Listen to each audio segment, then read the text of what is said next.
balitang dapat mong malaman ngayong umaga. GV Balita Express. GV Balita Express. Mga balitang kinalap ng buong puwersa ng GV 99.9 Batangas. GV Balita Express. GV Balita Express. Mga balita sa loob at labas ng Timog Katagalugan. GV Balita Express. GV Balita Express. Narito na ang GV Balita Express. Magandang umaga mga ka-vibes. Kayo ay nakatutok sa GV Balita Express sa programang Good Vibes Morning. Kasama niyo po ang inyong lingkod, DJ Frankie, at kasama rin natin sa kabilang linya si DJ Joey Boy at DJ Noel upang maghatid ng pinakabagong balita. Keeping you GV informed, GV aware, and GV updated. Muli, ito po ang oras natin ngayon, 6:49 a.m. on the clock Philippine Standard Time. Hatid sa atin ng BioFlu. 2 or more symptoms, baka flu na yan, i-BioFlu na. At para sa ating headlines, balita. PBBM nagtalaga ng caretaker committee bago bumiyahe sa UAE para sa isang working visit. DPWH Secretary Dizon handang tumestigo laban kay Zaldico. Suspect sa pagpatay sa babaeng isinilid sa storage box, kinasuhan na. LGBT member patay na matagpuan sa loob ng bahay sa Batangas. Negosyante patay sa pamamaril sa Silang, Cavite. Biyahe ng maliliit na sasakyang pandagat sa Northern Quezon, suspendido. At oil price hike epektibo ngayong araw. Para sa detalye ng balita, PBBM nagtalaga ng caretaker committee bago bumiyahe sa UAE para sa isang working visit. At para sa ating detalye ng balita, DJ Joey Boy, ibalita mo. DJ Frankie, bumiyahe na si Pangulong Ferdinand Marcos Jr. patungong United Arab Emirates o UAE para sa isang working visit. Ayon kay Palace Press Officer at PCO Undersecretary Attorney Claire Castro, itinalaga ng Pangulo bilang caretaker committee sina Executive Secretary Ralph Recto, Department of Agrarian Reform Secretary Conrado Estrella III at DSWD Secretary Rex Gatchalian. Dadalo ang Pangulo sa Abu Dhabi Sustainability Week at mananatili sa UAE hanggang Miyerkules, Enero 14. Inaasahan ding sasaksihan ng Pangulo ang paglagda ng dalawang kasunduan sa pagitan ng Pilipinas at UAE, kabilang ang Comprehensive Economic Partnership Agreement o CEPA at Memorandum of Understanding on Defense Cooperation. Isinasagawa ang working visit batay sa imbitasyon ni UAE President Sheikh Mohammed bin Zayed Al Nahyan, kung saan tatalakayin kasama ang iba pang mga pinuno ng Estado ang mga issue sa enerhiya, tubig, pananalapi, pagkain at kalikasan. Hindi pa masabi ng palasyo kung bakit walang media coverage ang pag-alis ng Pangulo o ang nakagawiang departure ceremony sa Villamor Air Base sa Pasay City. Para sa GV Balita Express, ito si DJ Joey Boy sa GV 99.9, your good vibes. DPWH Secretary Dizon handang tumestigo laban kay Zaldico. Para sa detalye ng balita, DJ Noel, pasok. Handang tumayo para maging testigo sa Sandigan Bayan si Department of Public Works and Highways o DPWH Secretary Vince Dizon kapag sisimulan na ang pagdinig sa kaso laban sa dating kongresista na si Elizaldico sa darating na Enero 20. Ayon sa kalihim, natural lamang dahil siya ang naghain ng reklamo sa maraming kaso ni dating Ako Bicol Party List member. Git nito na patuloy ang ginagawa nilang proseso at kanilang papanagutin ang dapat na managot. Mahugunitang nasangkot si Ko sa mga umano'y substandard na mga road dike project na gumuho noong Hulyo na gawa ng kumpanya na iniuugnay sa kanya sa Oriental Mindoro at ito ay nagkakahalaga ng nasa 289 million pesos. Para sa GV Balita Express, ito si DJ Noel sa GV 99.9, your good vibes. LGBT member patay na natagpuan sa loob ng bahay sa Batangas. At para sa detalye ng balita, patay na nang matagpuan ang isang miyembro ng LGBT community sa loob ng kanyang bahay sa Barangay Poblacion, San Juan, Batangas, kamakalawa ng gabi. Kinilala ng pulisya ang biktima na si alias Bal, nasa hustong gulang at residente ng nasabing barangay. Ayon sa ulat ng pulisya, bandang alas 8:30 ng gabi na madiskubre ng mga kaibigan ang duguan at wala ng buhay na biktima. Sa paunang investigasyon, may malaking sugat sa ulo ang biktima ng posibleng sanhi ng paghampas ng matigas na bagay.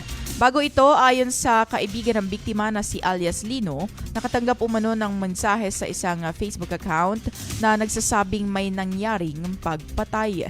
Dahil dito, agad siyang nagtungo sa barangay at kasama ang pulisya ay pinuntahan ang bahay ng biktima. Patuloy ang investigasyon ng mga otoridad upang matukoy ang salarin sa motibo ng krimen.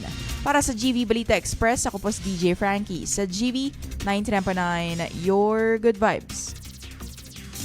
At negosyante patay sa pamamaril sa Silang, Cavite. Para sa detalye ng balita, DJ Joey Boy, pasok. Patay ang isang lalaking negosyante matapos barili ng hindi pa nakikilalang salarin sa Silang, Cavite kahapon ng madaling araw. Kinilala ng pulisya ang biktima sa alias na Martin, 47 taong gulang, residente ng barangay Kalubkob sa nasabing bayan.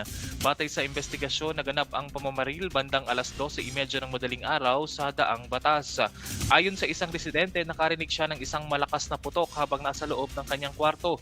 Paglabas niya, nakita niya ang biktima na duguan at nakahandusay sa labas ng bahay nito. Agad namang naisugod sa pagamutan ang biktima, ngunit idineklara rin itong dead on arrival. Patuloy pa rin inaalam ng pulisya ang pagkakakilanlan ng salarin at ang motibo ng pamamaril. Para sa GV Balita Express, ito si DJ Joey Boy sa GV 99.9, Your Good Vibes. At suspect sa pagpatay sa babaeng isinilid sa storage box, kinasuhan na. Para sa detalye ng balita, DJ Noel, ibalita mo. DJ Frankie, sinampahan na ng kasong kriminal ang pangunahing suspect sa pagpatay sa isang babae na natagpuan sa loob ng storage box. Ayon kay Cabuyao Police Chief Lieutenant Colonel Randy Olikino, inihain ang reklamo laban sa security guard na si Arnel Domingo Jr. sa City Prosecutor's Office ng Cabuyao. Ang mga kasong ito ay inihain ng pinagsamang investigador mula sa Camarines Norte Police at Cabuyao Police. Sumuko si Domingo kasama ang kanyang ama sa mga pulis sa Bicol bago dinala sa Cabuyao kung saan naganap ang krimen. Ayon sa pulisya, tumanggi ang suspect na gumawa ng affidavit of confession.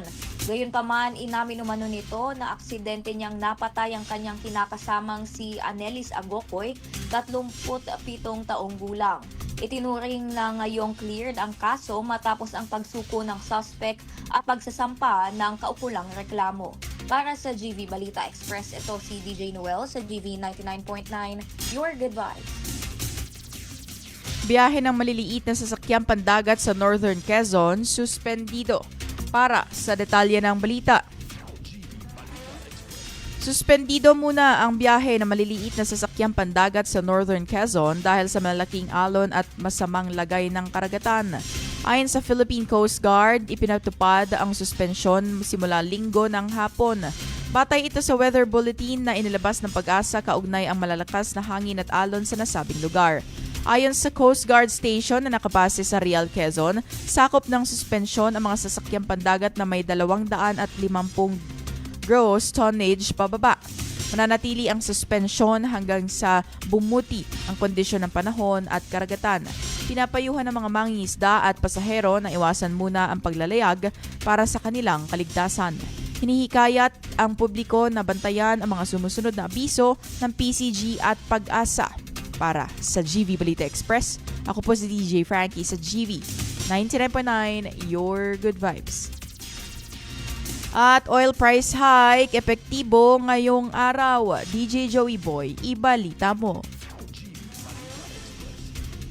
DJ Frankie, mga ka-vibes, magkakasabay ngang nagpatupad ng taas presyo ng kanilang produkto ang mga kumpanya ng langis. Ngayong alas 6 ng umaga ay pinatupad na ang 30 sentimos na dagdag kada litro ng gasolina. 20 sentimos naman ang dagdag presyo kada litro ng diesel. Ganun din ang kerosene ay magtataas ng 30 sentimos kada litro. Isa sa mga nakitang dahilan ng Department of Energy ng nasabing taas presyo ay ang patuloy pa ring tensyon sa Russia at Ukraine. Para sa GV Balita Express, ito si DJ Joey Boy sa GV 99.9, Your Good Vibes. At ang ating kabuuan ng balita ay hatid sa atin ng Lipamedex Medical Center at ngayon pong buwan ng January 2026 ay Liver Cancer and Viral Hepatitis Awareness and Prevention Month. If you want to know more about it, you may visit their Facebook page, Lipamedex Medical Center, their Instagram at Lipamedex Medical Center, and you may check out their website, lipamedex.com. 6:59 a.m. on o'clock Philippine Standard Time. My name is DJ Frankie at nakasama natin si DJ Joey Boy at DJ Noel. Naghatid ng pinakbagong balita, keeping you GV informed, GV aware, and GV updated. Muli, ito po ang only here at the most influential Good Vibes radio station. This is GV 99.9, your Good Vibes. GV Balita Express. GV Balita Express. Mga may init na bagong balita. Mga balitang dapat mong malaman ngayong umaga. GV Balita Express. GV Balita Express. Mga balitang kinalap ng buong puwersa ng GV 99.9